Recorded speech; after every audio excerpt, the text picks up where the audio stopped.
The Maple Leafs lose scouting director Wes Clark to the Penguins and Kyle Dubas as Easton, Cowan, and Fraser Minten impress yet again at development camp. Hey everyone, welcome to Inside the Leafs. Rob Wong joined alongside by Toronto Sun Maple Leafs writers Lance Hornby and Terry Koshan. And guys, just 11 days after the NHL draft concluded, the Maple Leafs are looking for a new director of amateur scouting. Wes Clark has left for Pittsburgh, where Kyle Dubas has made him the vice president of player personnel. Lance, what do you make of this news? Well, you know what?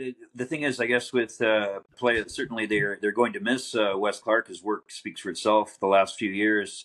But in judging somebody new who's coming in, and Terry might agree with me here, it takes 4 or 5 years to really assess a full good draft class. So whoever comes in might be a lot of bells and whistles. It might be somebody who hadn't heard of, but you're certainly not going to dismiss them after 1 or 2 years. Having said that, Wes Clark was tied at the hip to Kyle Dubas right from the Sault Ste. Marie days.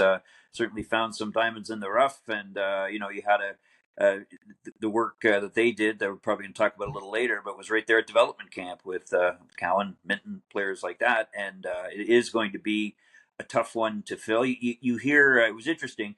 Only once a year we really get to talk to Clark at the draft, and he played up scouts like Chris Rock, Chris Bork, people like that. So in terms of a replacement, I'm not sure who, but maybe it might be somebody from that big pool of amateur scouts they have. Maybe they look outside the organization. Yeah, you know what? It's on the surface, I guess it stings a bit for the Maple Leafs, but we knew this was coming last year when Kyle Dubas went to the Penguins. Like Lance said, there was the pass with Wes Clark that was obvious. And quite frankly, if we're judging Wes Clark today, it looks good, but really we should be doing this 2 or 3, 4 years from now, not today. We don't know what's going to become of Ben Danford and anyone else who was picked this year. Easton Cowan, of course, looking good. We'll get to him in a minute. And, some of the other picks that Clark was responsible for, Fraser, Minten, Dennis Wilderby, this sort of thing. Good players we think they're going to be, but we don't know. And, it'd be the same thing if you're judging a player or a director of amateur scouting across the board, any of the other 31 teams. You can't really judge them on what they've done in the past 3 years because we just don't know yet for the most part. I mean, it looks good in some cases for the Maple Leafs, but we'll have to wait and see. The idea that the Leafs are losing a gem or a star, again, I don't know about that. I mean, there will be someone, as Lance alludes to, coming down the highway here that will replace him, and the Leafs will move on. And, one thing that worked against Clark in the last few years was you didn't have prime picks, of course, all the time. Lower first round. Last year, next year there wouldn't have been a first round pick for him or whoever replaces him. But I say we still wait and see. But do the early returns look good? Yes.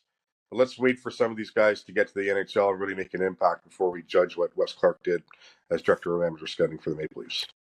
Yeah, absolutely. And as you said, a couple of the draft picks that were made under him, Easton Cowan and Fraser Minten, much discussed last week at development camp where all the top prospects were. Terry and Minten, of course, broke with the big club last season before being sent back to junior, while Cowan dominated the OHL. What do you think the chances are that one or both of these players could actually crack the opening night roster this season?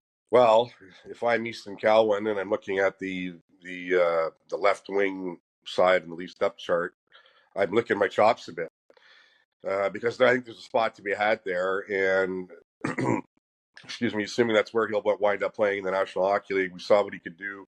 What he did for the Knights last year, the fire that he plays with, to go with the skill.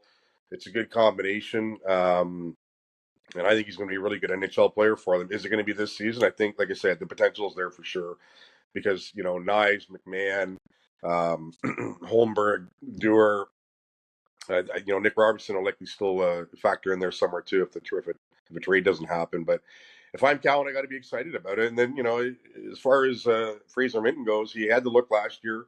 He got the 4 games. I think it was probably a bit of a wake up call for him. The differences they always talk about between preseason and the regular season. It's you don't want to say it's an on-off switch, but it's close to that. And he realized that quite quickly. It was a different game for Fraser Minten, the pace and everything else. So we'll see how much that experience helps, but I'm wondering if Fraser Minten might not be better off with a good solid year at the Marlies, get his feet wet in pro hockey that way, and then make a jump a year from now. Now, he'll tell you he's going to go into camp looking for a job, but I guess the bottom line for both of me on these two guys is that there's both a shot here.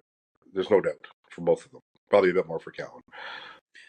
Yeah, I have to agree. I think the thing that interests me and it probably excites Leafs fans is that they're coming up together, and I guess maybe we haven't really seen two forward prospects move up the chain like until Matthews and Marner a few years ago. So that's definitely going to be interesting. And the other thing too, I guess, is let's remember as much as the Leafs have have more money to spend, it's an interesting cap situation. If they can get these guys playing regular for a lower price, it might be a decision that influences what comes out of camp, as we saw last year with Minten. So it's going to be a very good camp, I think, for both of them. They look really committed. They both have the experience. It's not as though we both Terry and I saw Ben Danford show up, and he's got a lot of potential. Obviously, not ready though, and talking about going back to Oshawa for another year, but.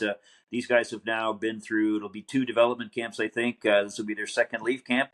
And who knows if they impress. And you got a new coach there as well, maybe looking a different direction. Could be a break for both of them. Yeah, well, the Maple Leafs definitely need some players that can play on the team with some lower dollar level contracts with the cap crunch that they currently have. But as always, leave your thoughts in the comment section below. You can always send us an email as well at torontomapleleafs@postmedia.com. For Lance Hornby and Terry Koshan, I'm Rob Wong. Thanks for watching, and we'll talk to you next time.